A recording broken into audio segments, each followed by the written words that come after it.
시시각각 변화하는 해안가의 날씨, 무인기와 간이 발사체를 활용하면 정확하게 예측할 수 있을까요?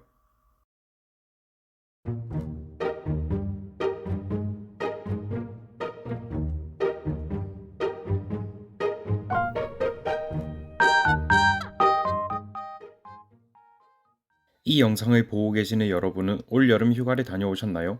매년 여름 휴가철이 다가오면 사람들은 시원한 장소를 찾아 휴가를 떠납니다. 계곡을 찾아 시원한 호텔을 찾아 떠나는 사람들도 많겠지만 아마 전망이 탁 트인 시원한 바닷바람이 불어오는 해수욕장으로 떠나는 사람들도 매우 많을 것입니다. 그렇기 때문에 우리 부산도 휴가철만 다가오면 많은 관광객들이 몰려옵니다. 재미있게 놀기 위해서는 좋은 날씨 또한 필수입니다. 하지만 날씨는 놀러온 사람들을 배려해주지 않습니다. 특히 해안가의 날씨는 더욱 제멋대로이죠. 맑고 따뜻한 날씨가 한순간에 춥고 비 내리는 날씨로 변하기도 합니다. 우리나라의 기상청은 사람들에게 정확한 날씨 정보를 제공하고자 늘 연구를 거듭하고 좋은 장비를 사용하여 날씨를 예측하지만 변화무쌍한 날씨를 정확하게 예측하기란 쉽지 않습니다. 그나마 예측의 정확도를 높이기 위해서는 대기에 관한 정확한 정보가 뒷받침되어 주어야 하죠. 하지만 지상에서 대기에 관한 정보를 관측하는 것에는 한계가 있습니다. 그렇다고 날씨를 예측하고자 매번 비행기와 같은 장비를 띄워 관측을 진행하기도 어려운 실정이죠. 하지만 드론과 같은 무인기와 간이 발사체를 사용하면 어떨까요? 저희는 무인기와 간이 발사체를 활용하면 관측 장비를 쉽게 고고도까지 올려놓을 수 있으리라 생각하여 이에 관한 연구를 진행하였습니다. 저희가 이번에 수집해볼 정보는 바로 온도와 습도, 고도, 대기압입니다. 저희는 아두이노에 센서를 연결하여 센서를 제어하고 아두이노가 입력받은 값을 아두이노와 연결된 라즈베리 파이를 활용하여 저장할 수 있도록 설계하였습니다. BME280 센서를 아두이노에 연결해 줍니다. 시리얼 통신의 일종인 I2C 통신을 통해 센서 값을 받아올 것이기 때문에 시리얼 통신을 통해 데이터를 전송하는 코드를 작성하여 줍니다. 하지만 아두이노만 활용하면 수집한 데이터 값을 저장할 수가 없기 때문에 라즈베리 파이를 활용하여 수집한 데이터 값을 저장할 것입니다. 마리아 데이터베이스를 생성하여 데이터를 정리하도록 하겠습니다. 마리아 데이터베이스는 오픈소스의 관계형 데이터베이스 관리 시스템입니다. 이는 MySQL과 동일한 소스 코드를 기반으로 하기 때문에 쉽게 사용할 수 있습니다. 마리아 데이터베이스를 생성한 후 파이썬 코드를 활용하여 시리얼 통신을 통해 입력받은 값을 마리아 데이터베이스에 업로드해 주겠습니다.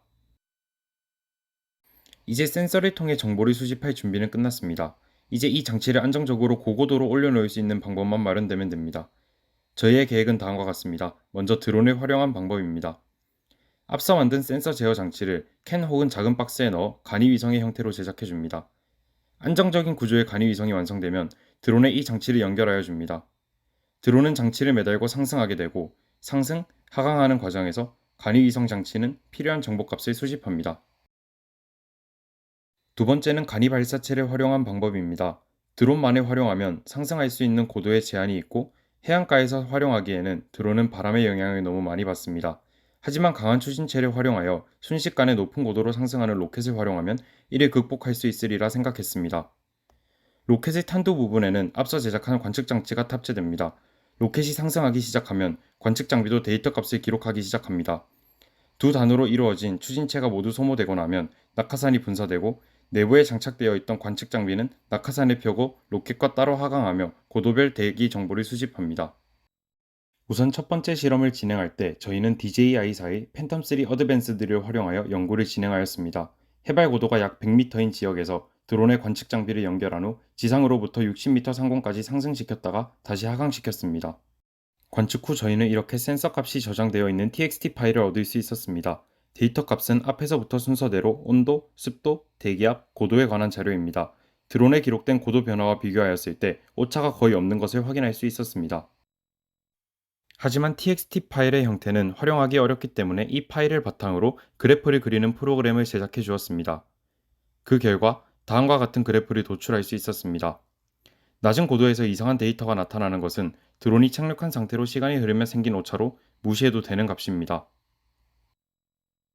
하지만 저희가 예상했던 대로 드론만 활용하기에는 비행 가능 시간이나 고도 등에서 여러 가지 한계점들이 발생했습니다.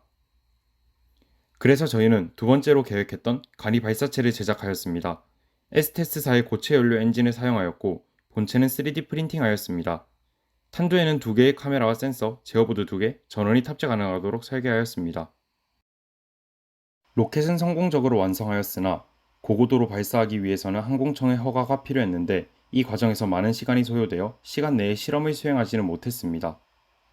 비록 로켓 발사 실험을 실제로 진행해보지는 못했지만 드론과 관측 장비를 활용한 실험은 성공적이었기에 해안가의 몇몇 장소에 저희가 설계한 장비를 설치하여 대기 관측을 진행함으로써 효율적으로 대기 정보를 수집할 수 있으리라 생각됩니다. 날씨 예측의 정확도는 꾸준히 발전해왔고 앞으로도 계속해서 발전해 나갈 것입니다.